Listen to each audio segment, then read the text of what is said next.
नमस्कार। तैयारी point channel आपका स्वागत करता है आज की इस वीडियो में। और आज की इस वीडियो में हम बात करने वाले हैं बौद्ध धर्म के परिचय के बारे में, जैसा कि हमने आपको पिछली वीडियो में ही बता दिया था।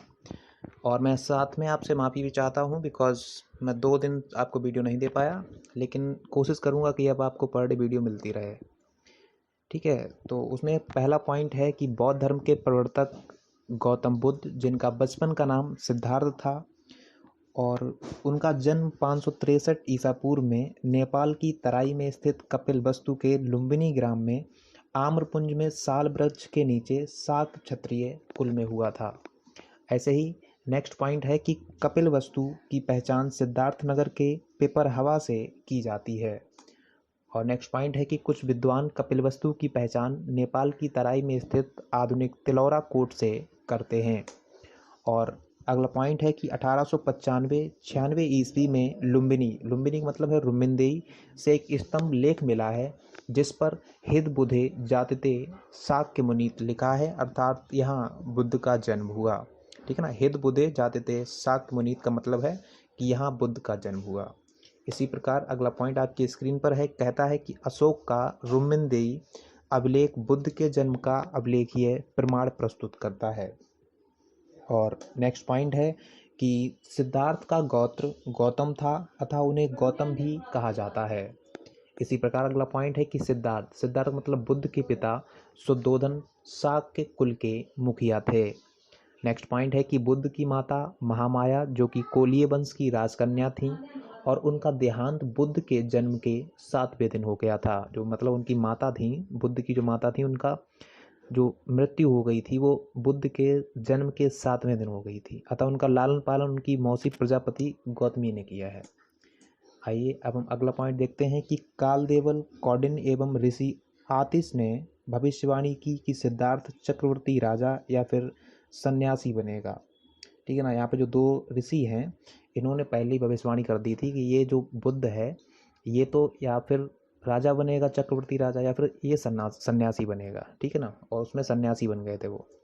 और अगला पॉइंट है कि बाल्यकाल से ही सिद्धार्थ की आध्यात्मिक रुचि के कारण 16 वर्ष की आयु में उनका विवाह शाक्य कुल तथा कोलीय गणराज्य की कन्या यशोधरा से कर दिया गया, और जिसका बौद्ध ग्रंथों में बिंबा गोपा भद्दकचना नाम भी मिलता है। आइए अब हम आगे बात करने वाले हैं ग्रह त्याग एवं सत्य की खोज के बारे में। तो इसमें पहला पॉइंट आपकी स्क्रीन पर ये रहा और कहता है कि 28वें वर्ष में सिद्धार्थ को यशोधरा से राहुल नामक पुत्र प्राप्त हुआ, लेकिन सांसारिक दुखों से द्रवित होकर उन्होंने 29वें वर्ष में गृह त्याग कर दिया। इस गृह त्याग की घटना को बौद्ध मतावलंबी महाभिष्क्रमण कहते हैं। नेक्स्ट पॉइंट है कि मंजिम निकाय से बुद्ध के महाभिनिष्क्रमण एवं महाबोधि का वर्णन है।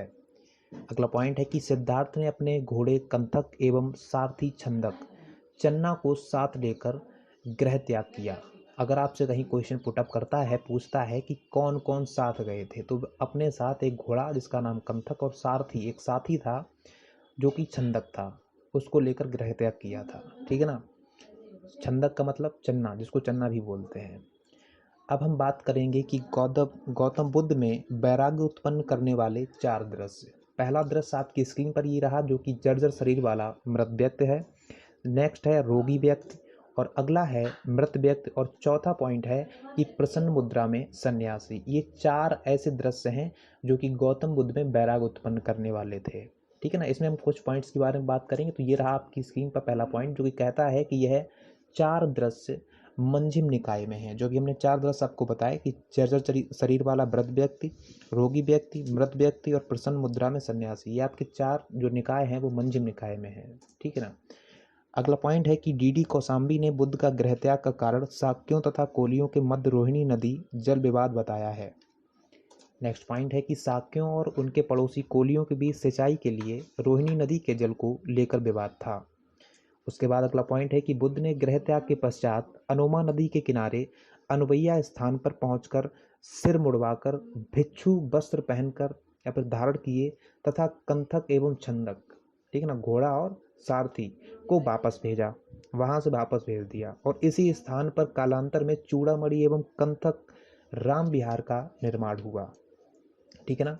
आगे अगला पॉइंट है कि गृह त्याग के पश्चात उनके प्रथम गुरु वैशाली के समीप आलार कालाम नामक सन्यासी थे, जो सांख्य दर्शन के आचार्य थे और इसी कारण बौद्ध धर्म पर सांख्य दर्शन का प्रभाव है। आलार कालाम ने महात्मा बुद्ध को आंकिचन, न्यायतन तथा आरूप समाप्ति की शिक्षा दी।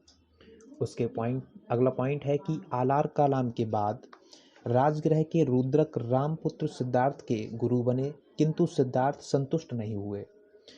रुद्रक रामपुत्र ने नैवा संज्ञायतन नामक योग का उपदेश दिया।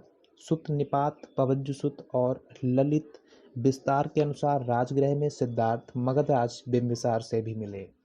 उसके बाद में अगला पॉइंट है कि गृह त्याग के पश्चात 6 वर्ष तक बुद्ध द्वारा सत्य की खोज का प्रयास, मतलब बुद्ध ने गृह त्याग के बाद 6 वर्ष तक जो सत्य की खोज का जो प्रयास किया उसको आर्य परिश्रम बोलते हैं या फिर कहलाता है। उसका अगला पॉइंट है कि बुद्ध जब पुरुवेला मतलब बोध गया गए तब वहाँ उन्हें कौंडिन्य एवं 4 ब्राह्मण साधक मिले। सिद्धार्थ ने कठोर साधना छोड़कर निरंजना नदी के किनारे सुजाता के हाथों से खीर खाई। उसके बाद में अब हम अगली वीडियो में बात करेंगे ज्ञान प्राप्त की और संबोधि, मतलब ज्ञान प्राप्त को ही संबोधि बोलते हैं, मतलब बुद्ध को जो ज्ञान प्राप्त हुई उसको संबोधि बोलते हैं। हम इसके बारे में अगली वीडियो में बात करेंगे, ठीक है ना। तो बस आप वीडियो देखते रहिए और मैं आज कोशिश करूंगा कि इस वीडियो के बाद शाम तक ये दूसरी वीडियो फिर आए, ठीक है ना। तो देखते रहिए। आज के लिए बस इतना ही। धन्यवाद।